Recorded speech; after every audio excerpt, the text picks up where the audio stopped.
Mesdames et messieurs, nouveau numéro de votre magazine Exclusivité. Aujourd'hui, nous parlons également actualité, mais également de la récente pétition initiée contre le président de la Chambre basse du Parlement, le président Mbosso Kodiapwanga. Et nous allons passer également en revue différentes questions d'actualité qui font débat en République démocratique du Congo. Sur ce plateau, aujourd'hui, je reçois Emedo Kiakou. Il est analyste politique et directeur général de l'entreprise Éveil Construction. Bonjour et bienvenue. Merci beaucoup, messieurs les journalistes. Merci. Voilà. Comment allez-vous? Je vais très bien. Alors, comment se porte d'abord, quelle analyse faites-vous de la politique en République démocratique du Congo? Merci beaucoup pour la question. Je dirais plutôt mieux.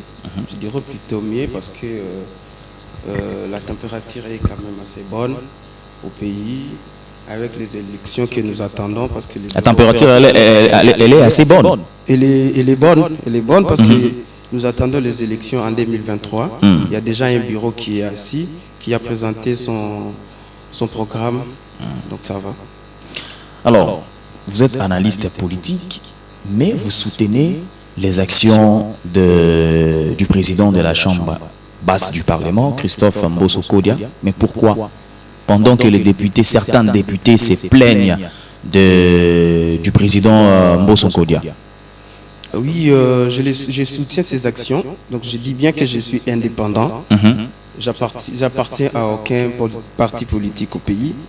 Mais vous soutenez quand même. Je soutiens ces actions parce que pour moi... Mais carrément, il fallait adhérer. Non, écoutez, je n'adhère pas au parti parce que le parti, il est l'autorité morale de ce parti. Mais moi, je soutiens les idées de la personne. Je ne soutiens pas les idées et l'idéologie du parti. Vous comprenez? Parce que M. Mbosso, pour moi, c'est une école. C'est une école à le voir travailler depuis l'époque de Mobutu jusqu'à aujourd'hui. Il faut mieux le soutenir parce qu'il a beaucoup fait pour le pays. Mais quelles sont ces idées qui vous a plu depuis l'époque de Mobutu jusqu'à Tshisekedi de Christophe Mbosso? D'abord sa sagesse, parce que c'est quelqu'un qui essaie de mettre sa sagesse au profit du pays et de la population. Vous comprenez? Si vous voyez même, si vous lisez son parcours, depuis son début jusqu'à aujourd'hui, partout il est passé, il est plus vanté dans les valeurs que dans les antivaleurs. Vous parlez de la sagesse, c'est ça? Oui. Mais certains députés décrivent la façon de faire de Christophe. Récemment, il y a eu une altercation avec le député Délice Sanga. C'est ça que vous parlez de la sagesse? Dont je parle.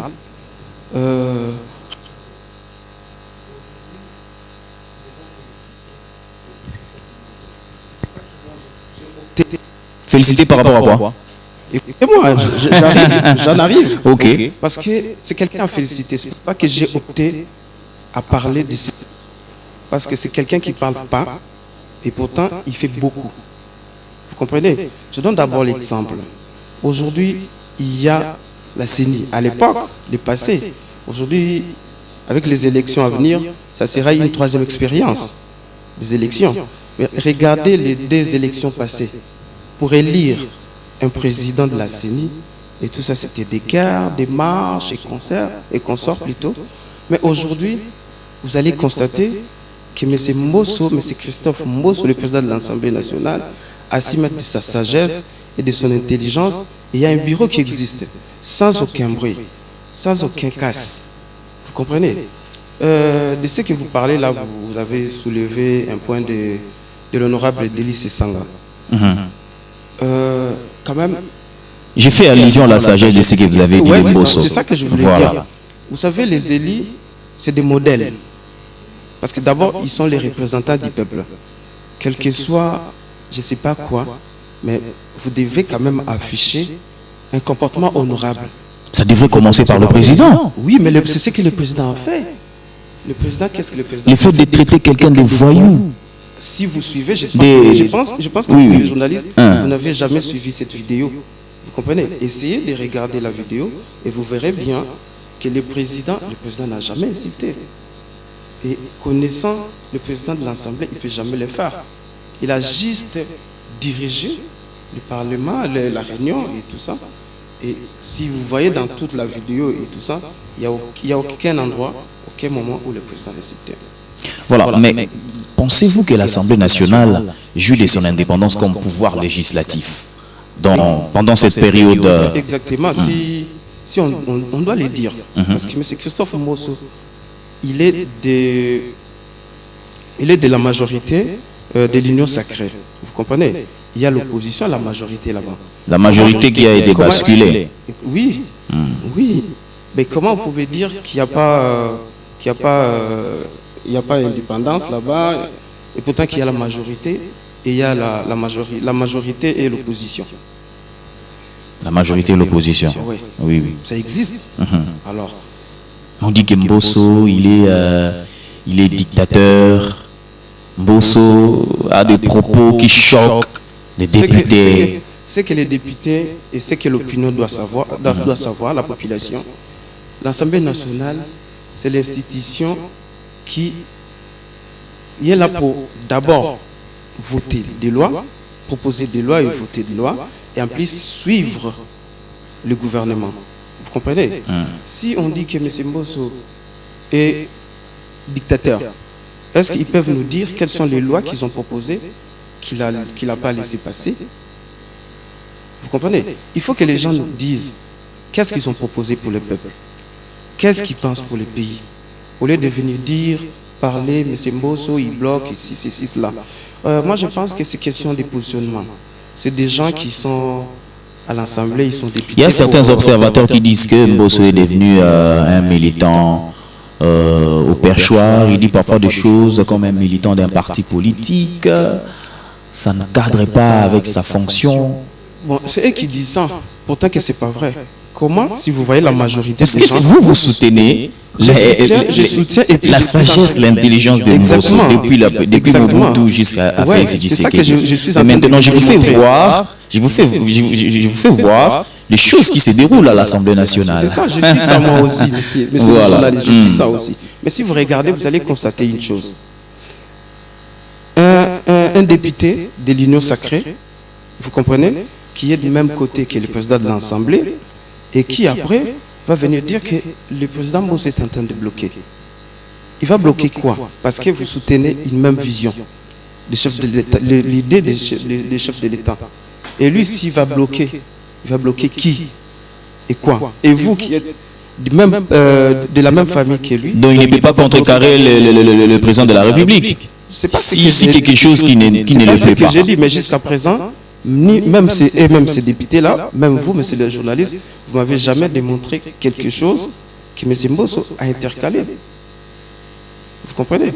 Mais si on suit bien l'actualité et tout ce qu'ils disent, ils sont en train de parler que positionnement.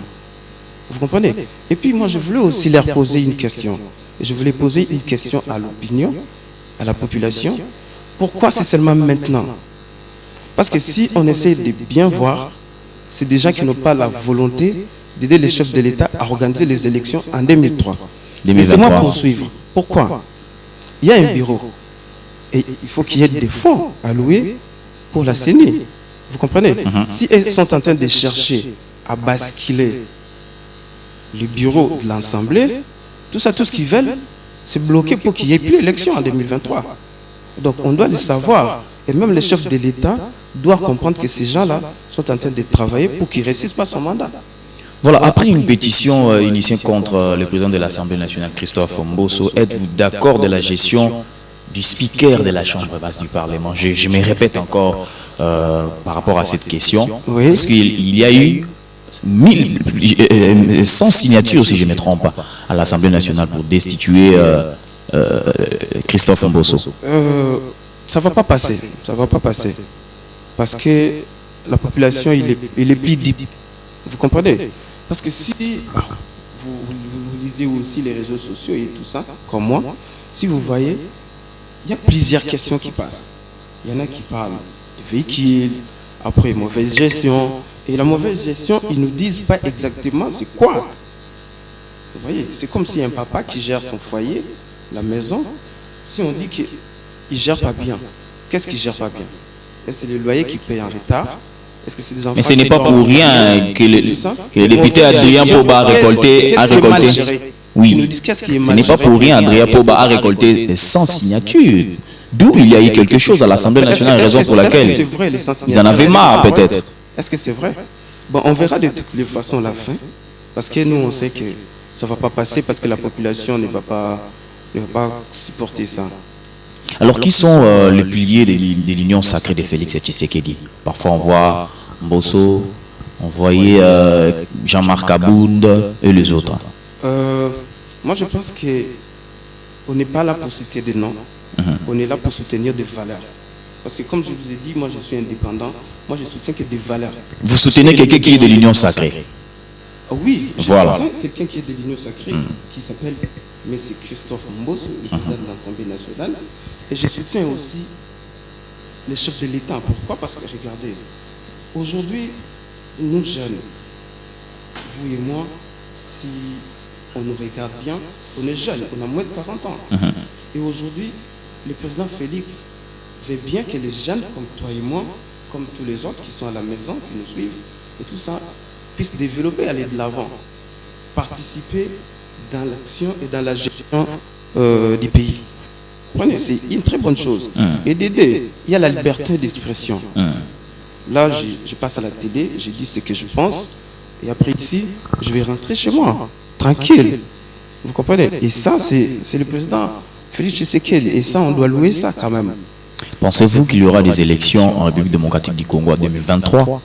Bien sûr, c'est pour ça que je suis venu alerter l'opinion, la population et le président de la République et les services et tout ça qui l'entoure, qui soient vigilants avec tous ces députés-là. Mais les temps pressent, nous sommes en 2022, alors au mois de février, nous sommes dans l'année préélectorale.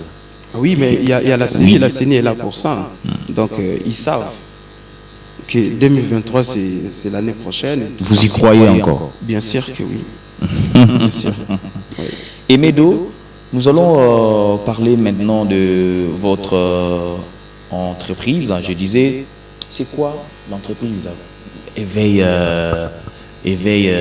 Construction. Voilà, ouais. Éveil Construction. Éveil Construction, c'est une société qui est dans les génies civils, qui aujourd'hui a 10 ans d'existence.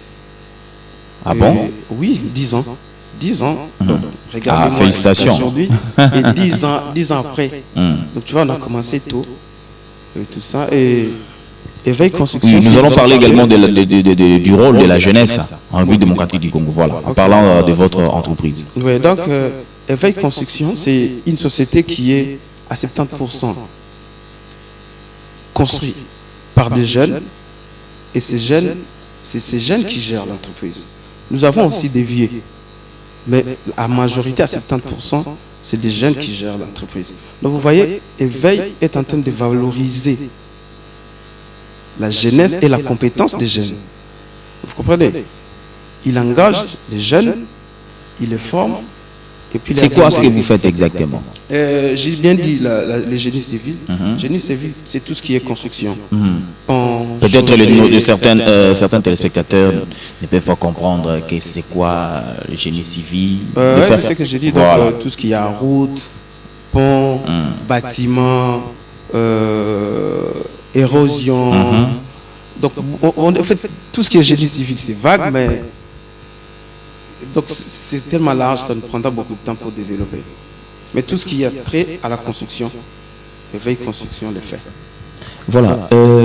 Pensez-vous que la jeunesse congolaise a aussi sa part dans la gestion des responsabilités en République démocratique du Congo, oui, surtout dans le régime actuel? Ah oui, exactement. C'est pour ça qu'on est en train de prouver qu'il y a des jeunes qui sont capables à gérer aux côtés des grands. Vous comprenez? Donc là aussi, nous réclamons que nous jeunes, qu'on soit aussi intégrés. Faites cette réclamation. Ouais. Donc c'est ça. Donc là, je parle au chef de l'État. Nous parlons aussi au président de l'Assemblée nationale, M. Christophe Mbosso Kodiapwanga, qu'il y a des jeunes capables qui peuvent être à côté d'eux pour mener le même combat. Quelles sont ces réalisations que vous avez déjà faites durant les 10 années de votre entreprise? Exactement. En fait, Éveil Construction, nous avions travaillé avec une société internationale, Westland, une société américaine, qui était venue ici au pays pour... vous collaborez aussi avec d'autres entreprises? Oui, on collabore aussi avec d'autres entreprises, on construit aussi pour l'État comme pour des privés. Vous comprenez, nous sommes une société ouverte. Vous comprenez, à tout le monde, que ce soit l'État, les privés, des organismes et tout ça. Donc nous sommes ouverts. Voilà, en parlant de la construction en République démocratique du Congo, quelle analyse faites-vous de ce qu'on appelle l'opération, plutôt, pas l'opération Zéro Tour, voilà, voilà. Quelle analyse déjà faites-vous par rapport aux travaux? Dans certains coins, ça marche à pas de tortue. L'idée est bonne. L'idée est bonne, comme c'est énuméré zéro trou. Parce que s'il y a zéro trou à Kin, vous et moi, on est tranquille, non? Vous voyez? Même ceux qui sont à la maison et tout ça seront tranquilles. On peut se déplacer en toute quiétude et arriver à temps et tout ça. C'est une bonne chose. Bon, jusque-là, mais ça évolue à pas de tortue. Prenons l'exemple de l'avenue Victoire. On en a vers Kimwenza. Voilà. C'est ce que j'ai dit. Donc, j'ai jamais lu jusqu'à présent leur programme. Vous qui êtes dans la construction, vous pouvez avoir quand même une idée sur... C'est ce que j'ai dit. Donc, il fallait lire le programme, voir les contrats, comment ça se passe avec des sociétés, quel est le délai des travaux et tout ça. Vu que je n'ai pas encore vu ça, donc c'est difficile de commenter parce que la construction, c'est toute une procédure. Les habitants de ces coins-là disent qu'ils ont perçu de l'argent et après, ils se sont dispersés parce qu'il y a eu des choses qui se sont déroulées. Oui, la population doit être aussi vigilante. Parce qu'il ne suffit pas de rester à la maison, s'inquiéter, dire que ça traîne et tout ça. Ils peuvent se rassembler en groupe et tout ça. Ils vont à l'hôtel de ville, ils voient le gouverneur et ils posent la question. Vous voyez? Comme ça, ils auront une idée claire. Parce que là, c'est vague et tout ça. Bon, on ne sait pas. Est-ce que l'entreprise a été payée à l'entièreté pour faire tout le travail? Ou soit il a été payé partiellement et qu'il y a encore d'autres paiements qui doivent suivre et tout ça. Donc la construction, c'est un peu complexe. On s'y connaît parce que c'est ça qu'on fait. Donc il faut d'abord voir les contrats avant de commenter. Voilà, en ce qui concerne la politique, quel message avez-vous pour en finir complètement avec cette émission? Merci beaucoup, messieurs les journalistes. Je vais profiter de votre micro pour lancer le message d'abord aux jeunes, à tous ces jeunes qui ont des bonnes idées, qui peuvent se lier à nous, pour que nous puissions forger ensemble et développer le pays. Parce que nous sommes des jeunes et la jeunesse c'est maintenant. Vous comprenez? On ne doit pas attendre, je ne sais pas quel temps et tout ça pour intervenir. Non, c'est maintenant. Et nous sommes déterminés. À tous ces jeunes qui pensent comme nous et qui peuvent se joindre à nous, ils peuvent nous contacter au 0421 44 54 626. Donc vous avez aussi, tant que vous êtes analyste politique, vous avez aussi des ambitions politiques. Et donc en 2023, vous serez candidat. Bon, ça va dépendre. En fait, je suis prêt à intervenir à n'importe quel poste. Parce que vous commencez ainsi, hein. Au lendemain, demain, vous serez peut-être candidat. Oui, pourquoi pas. Pourquoi pas. Parce que vous ne m'avez même pas demandé la question de savoir qu'est-ce qui me motive, pourquoi je fais ça. Voilà. Parce que je suis entrepreneur. Je suis entrepreneur et je suis entrepreneur d'une société qui existe et qui est active. Vous comprenez? Donc ceux qui nous suivent, d'abord, qui veulent par exemple solliciter de notre service, ils peuvent aller sur Facebook, taper Éveil Construction, ils vont voir les réalisations. Ceux qui veulent nous écrire, ils peuvent nous écrire sur éveilconstruction@gmail.com. Ou soit ils peuvent appeler au même numéro 081 44 54 626. Comme ça, on leur dira où sont nos bureaux et tout ça. Et tous les autres détails S'agissant de la politique et votre dernier mot. S'agissant de la politique, vous savez, j'ai eu la chance quand même de voyager un peu plus dans le pays, surtout les fins fonds du pays, dans le cadre de mon domaine. Ça m'a permis de voir comment les gens vivent, surtout à l'intérieur du pays, et les difficultés auxquelles fait face le pays. Donc, moi, étant que personne, je pense avoir le minimum pour moi. Mais je me dis, est-ce que je dois toujours recourir à ma poche et tout ça pour secourir quelqu'un? Vous voyez, je serai limité. Mais si je peux prendre des décisions qui vont amener à l'amélioration d'une certaine condition de vie des gens, c'est mieux. Donc c'est pour ça. Voilà. Je rappelle que vous êtes analyste politique et Medo Kiakou, et directeur général de l'entreprise Éveil des Constructions. Merci d'avoir répondu à toutes nos questions. C'est moi qui vous remercie, monsieur. Merci. Voilà, merci à vous également d'avoir suivi cette émission. On se retrouve à la prochaine avec le même plaisir. Bye bye.